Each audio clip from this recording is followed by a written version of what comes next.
하나님의 말씀은 시편 80편 1절에서부터 19절까지 말씀을 보겠습니다. 시편 80편 1절에서부터 마지막 19절까지가 됩니다.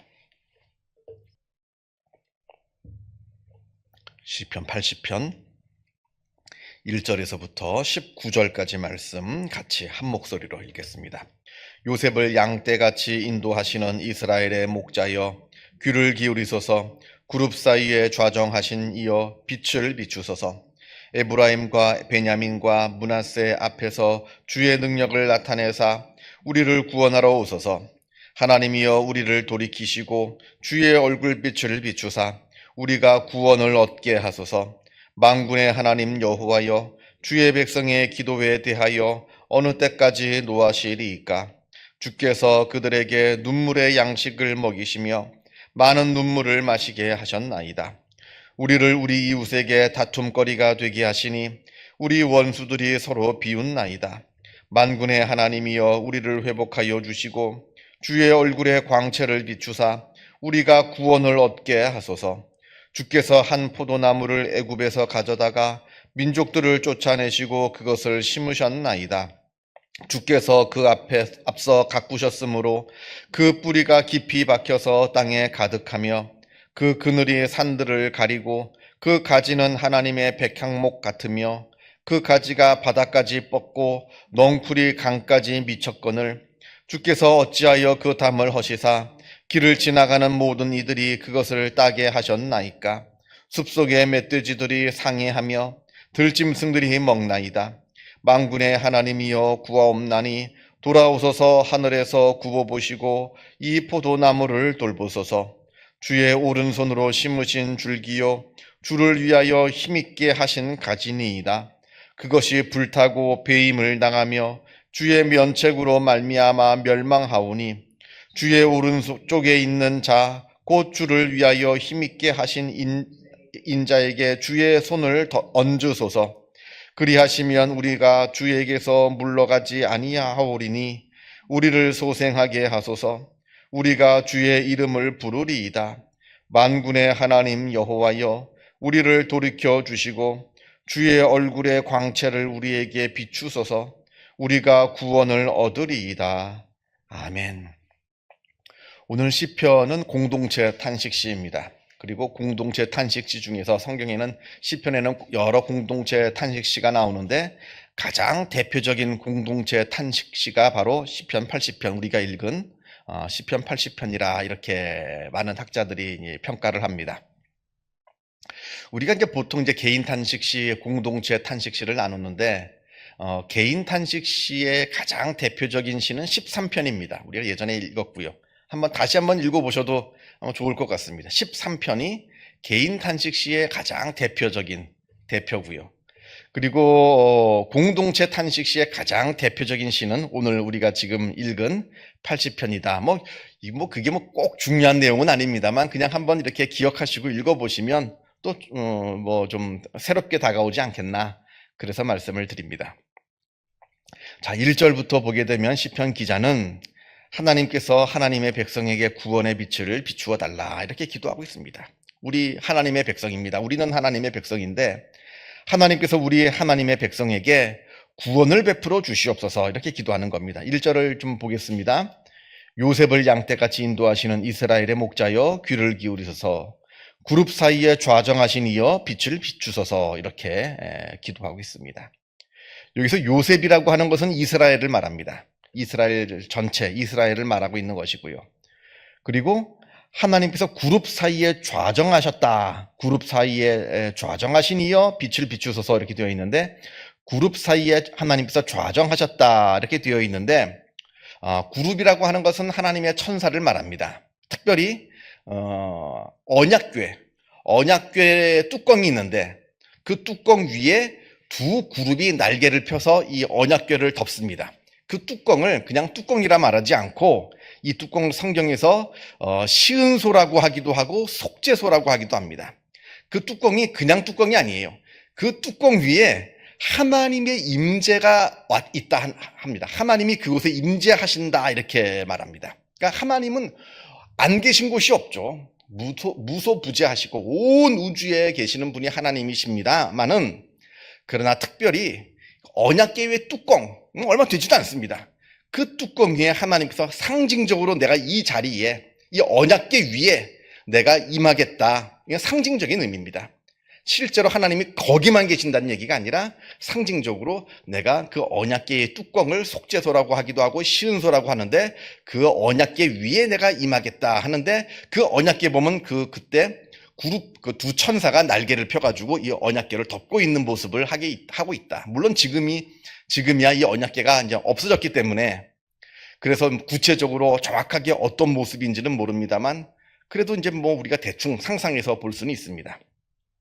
그런 의미입니다. 그러니까 하나님은 언약궤 위에, 언약궤는 예루살렘 성전에 있고, 예루살렘 성전은 예루살렘에 있으니까 예루살렘은 또 이스라엘의 수도이고, 그러니까 이스라엘을 지키시는 하나님, 이스라엘 위에 함께 하시는 하나님, 그것을 그룹 사이에 좌정하신 이여, 이렇게 이야기를 하는 겁니다. 그러니까 하나님은 이스라엘 가운데 있다, 그 뜻이죠. 자, 2절을 봅니다. 에브라임과 베냐민과 므낫세 앞에서 주의 능력을 나타내사 우리를 구원하러 오소서, 이렇게 되어 있는데, 에브라임, 베냐민, 므낫세는 이제 이스라엘 중부 지방에 있는 그 지방에 해당되는 지파들인데, 아마 그곳에 무슨 큰 어려움이 생긴 것인지 아니면 뭐 이게 상징적인 의미인지는 정확하게는 알지 못합니다. 4절을 봅니다. 이 어려움이, 지금 이스라엘에게 닥친 이 어려움이 다른 아무 이스라엘이 잘못 없는데 닥친 그런 어려움이 아니라 이스라엘이 하나님 앞에 죄를 지었기 때문에 닥치는 그러한 어려움이라, 이렇게 말합니다. 4절을 보게 되면 만군의 하나님 여호와여, 주의 백성의 기도에 대하여 어느 때까지 노하시리이까? 하나님이 지금 이스라엘에게 노하고 있다는 겁니다. 그러니까 뭔가 잘못했죠. 이스라엘이 지금 하나님 앞에 뭔가 죄를 지었습니다. 그러니까 하나님께서 지금 노하고 계세요. 그래서 지금 이스라엘 가운데 큰 어려움이 생긴 것이라, 이렇게 봅니다. 그리고 5절을 보게 되면 이미 이 백성이 많은 눈물로 하나님께 회개하고 기도하고 있다, 이렇게 말합니다. 그러니까 이 지금 상황이 이스라엘이 하나님 앞에 큰 죄를 저질러서 아마 외적의 침입이라 생각이 듭니다. 외적이 침입하였고, 그로 말미암아 이스라엘 백성들이 마음에 회개하면서 하나님께 합심하여 기도하는 그러한 내용의 시이다, 그러한 시편이다, 그 이야기입니다. 그러니까 여기서 중요한 건 회개예요. 물론 죄를 안 지면 회개할 필요가 없겠습니다만, 어떻게 우리가 죄를 안 짓고 살 수가 있겠습니까? 우리는 다 연약한, 죄로 기울어져 있는, 그래서 우리는 죄로 흘러갈 수밖에 없는 그러한 인간인데요. 그러니까 그렇게 죄를 짓는 것은 어쩔 수 없다 치지만, 중요한 것은 빨리 내가 깨달아 알아서 하나님께 회개하는 겁니다. 회개하면 하나님께서 용서하여 주시고, 회개하면 하나님께서 도와주시기 때문에 그러합니다. 그러니까 지금 이 시편 80편에서 다행인 것은 이스라엘이 그래도 빨리 깨달아 알아서 하나님께 회개하고 있다, 그걸 우리가 지금 볼 수가 있습니다. 그래서 8절부터 10절까지 이 시편 기자가 옛날에 하나님께서 우리 이스라엘 백성들을 얼마나 사랑하셨는지, 하나님께서 이스라엘 백성들에게 얼마나 놀라운 구원의 은혜를 베풀어 주셨는지, 그 과거의 이야기, 특별히 출애굽의 이야기를 생각하면서, 기억하면서 하나님께 노래합니다. 과거에 하나님께서 우리를 이렇게 돌봐주시고 지켜주신 것처럼 우리에게 지금 동일한 은혜를 베풀어 주시옵소서 하는 마음에 과거의 출애굽 사건을 기억하면서 하나님께 노래하고 있다 하는 겁니다. 제가 이제 새벽기도 시편을 읽으면서 시편뿐만 아니라 이제 구약을 공부할 때마다 종종 드리는 말씀이긴 한데, 이 출애굽 사건은 이스라엘의 신앙 가장 깊은 곳에 뿌리 내리고 있는, 신학적으로 표현하면 뿌리 경험입니다. 이게 이스라엘 신앙 가운데 아주 깊은 곳에 뿌리 내리고 있어서 어려움이 생길 때마다 이스라엘 사람들은 이 출애굽 사건을 기억하면서 하나님께 기도합니다. 이게 아주 놀라운 사건이거든요. 출애굽에 물론 10가지 재앙도 있었고 많은 일들도 있었습니다만, 그 기적들도 중요합니다만 그 자체가 놀라운 기적이에요.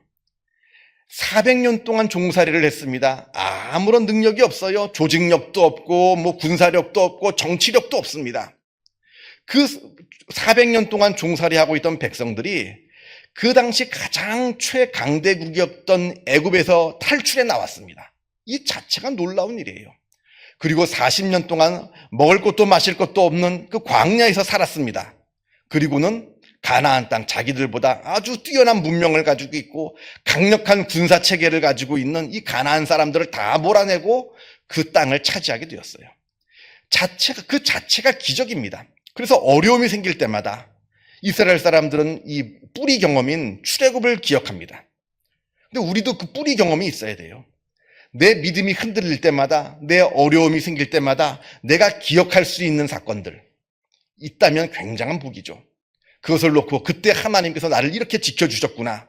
지금 아무리 어렵고 지금 내가 아무리 기도해도 하나님이 응답해 주시는 것 같지가 않고 하나님이 보이지 않아서 불안하고 두려운데, 그런데 그때만 생각하면 맞다. 하나님은 우리 눈에 보이지 않을 뿐이지 분명히 살아 역사하셔서 나를 지키시고 인도하여 주신다. 이걸 확신할 수 있는 과거의 경험을 가지고 있다는 것은 굉장한 은혜입니다.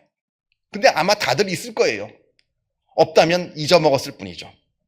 그냥 그거를 그냥 흘려버려서, 그 중요한 경험을 흘려버려서 기억하지 못할 뿐이지 다 있습니다. 그래서 우리가 기억을 더듬어서 그 사건을 경험에 다시 끄집어내는 작업은 굉장히 중요합니다. 그래서 그것들을 우리가 해야 되는 것이고요.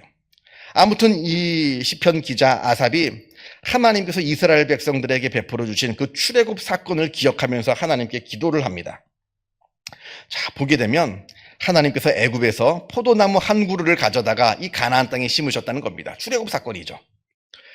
그 포도나무가 이 가나안 땅에서 얼마나 잘 자라는지 뿌리가 깊이 내리고 그 뿌리가 바닥까지 뻗어 있고 뭐 백향목 같이, 사실 포도나무가 그렇게 크진 않거든요. 넝쿨이죠. 포도나무는 사실 넝쿨입니다. 커봐야 뭐 얼마나 크겠어요, 넝쿨이. 근데 얼마나 잘 자랐는지 쭉쭉 뻗은 백향목, 이 옛날 이 당시에 기둥, 집에 큰 아주 대궐, 그 궁궐 같은 집에 기둥으로 쓰는 그 큰 백향목처럼 자라나게 되었다. 부강한 나라가 되었다 합니다. 자, 그런데 12절에 하나님께서 그 포도원의 담장을 허셔서 지나가는 사람들이 쳐들어와 가지고 그 포도를 다 따가지고 먹고, 또 들짐승들이 쳐들어와 가지고 이 포도나무를 다 상하게 된다 탄식합니다. 바로 외적의 침입이죠. 이스라엘 백성들이 하나님 앞에 큰 죄를 지어서 외적이 쳐들어와서 이스라엘 백성을 괴롭히고 있는 겁니다. 그러니까 지금 상황이 이렇게 되었어요. 그 예전에는 하나님의 은혜로 우리가 애굽에서 탈출해가지고 이 땅 가나안 땅에 와서 우리가 이렇게 부강한 나라가 되고 잘 사는 나라가 되고 평안한 나라가 되었는데, 우리가 하나님 앞에 죄를 지으니까 외적이 쳐들어와서 지금 우리가 이렇게 엄청난 위기 가운데 지금 처해 있다. 이걸 지금 깨달아 알아가지고 하나님께 구해달라. 하나님 우리를 용서해 주옵소서, 우리를 구해 주옵소서 기도하고 있는 겁니다. 14절을 보겠습니다. 만군의 하나님이여 구하옵나니 돌아오소서. 하늘에서 굽어 보시고 이 포도나무를 돌보소서. 하나님 우리를 용서하여 주시고 우리를 돌봐 주옵소서. 이렇게 기도하고 있는 겁니다. 물론 우리가 죄를 지었지만 하나님께 회개 기도하고 있는 겁니다. 17절에 주의 오른쪽에 있는 자 곧 주를 위하여 힘있게 하신 인자에게 주의 손을 얹으소서 이렇게 되어 있는데, 주의 오른쪽에 있는 자 그리고 인자라고 하는 것은 아마 왕을 의미하는 것 같습니다. 왕. 그래서 하나님께서 우리 왕을 지켜주시고 그리고 우리나라를 지켜주옵소서. 국가의 지도자들을 주님께서 붙들어 주셔서 바른 판단을 하게 하여 주시고 바른 결정을 내리게 하여 주시고 이 나라를 바르게 이끌 수 있도록 역사하여 주옵소서. 우리가 이스라엘 역사를 보게 되면 왕부터 죄를 지으면 백성까지 죄가 번집니다. 그래서 하나님께 벌을 받습니다. 이스라엘이 결국에 이제 이방 민족들한테 벌을 받고 다 멸망하게 되었는데, 그 시작이 왕들의 우상 숭배부터 시작되었거든요. 왕들이 하나님을 섬기지 않고 우상을 섬기니까 귀족들이 따라합니다. 귀족들이 따라하니까 백성들도 따라합니다. 온 땅이 우상 숭배가 되어버리고 말았어요. 미신이 판을 치고. 그래서 나라의 지도자가 바로 하나님 앞에 서 있어야, 그래야 그 나라가 든든히 서 있게 되는데, 17절에 하나님께서 이 나라의 국가의 지도자들을 붙들어 주옵소서 이렇게 기도하고 있는 겁니다. 자, 그러면서 마지막 19절을 봅니다. 지금 아직은 문제가 해결되지는 않았습니다. 아직은 위기 가운데 있습니다. 그러나 개인 탄식시건 공동체 탄식시건 탄식시의 위대한 점은 반드시 찬양으로 끝난다는 거예요. 반드시 하나님을 나는 믿습니다. 하나님을 의심하지 않습니다. 하나님께서 나를 지켜주시기를, 하나님께서 우리 이스라엘을 지켜주시기를 나는 확실하게 믿고 있습니다. 이렇게 하나님께 찬양하는 것으로 끝이 난다는 겁니다. 이게 바로 우리의 기도여야 되는 것이고요.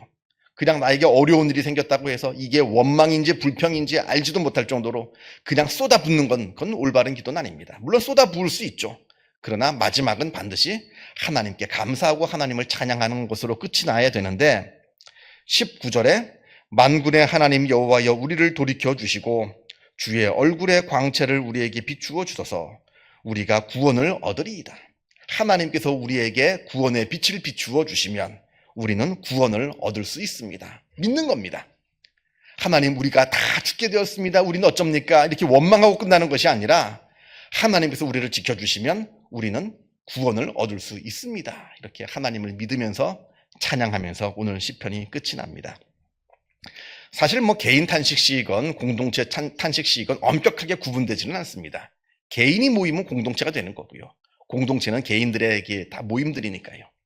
아무튼 이게 우리의 개인적인 삶으로 되돌아봐서 혹시 내 안에 있는 하나님 앞에 잘못한 것들이 있으면 깨달아서 하나님께 회개하여 하시고 또 우리가 분명하게 우리의 흔들리지 말아야 되는 믿음 중에 하나가 하나님은 우리의 하나님이시다. 내가 때로는 잘못하기도 하고 때로는 실수하기도 합니다만 그러나 내가 언제나 하나님께 돌이키면 언제나 나를 받아주시고 나를 지켜주시는 은혜의 하나님이시다 하는 것도 늘 기억하시기를 주님의 이름으로 축원합니다. 기도하겠습니다. 하늘에 계신 우리 아버지의 이름을 거룩하게 하시며 아버지의 나라가 오게 하시며 아버지의 뜻이 하늘에서와도 같이 땅에서도 이루어지게 하소서. 오늘 우리에게 일용할 양식을 주시고 우리가 우리에게 잘못한 사람을 용서하여 준 것 같이 우리 죄를 용서하여 주시고 우리를 시험에 빠지지 않게 하시고 악에서 구하소서. 나라와 권능과 영광이 영원히 아버지의 것입니다. 아멘. 자유롭게 기도하시기 바랍니다.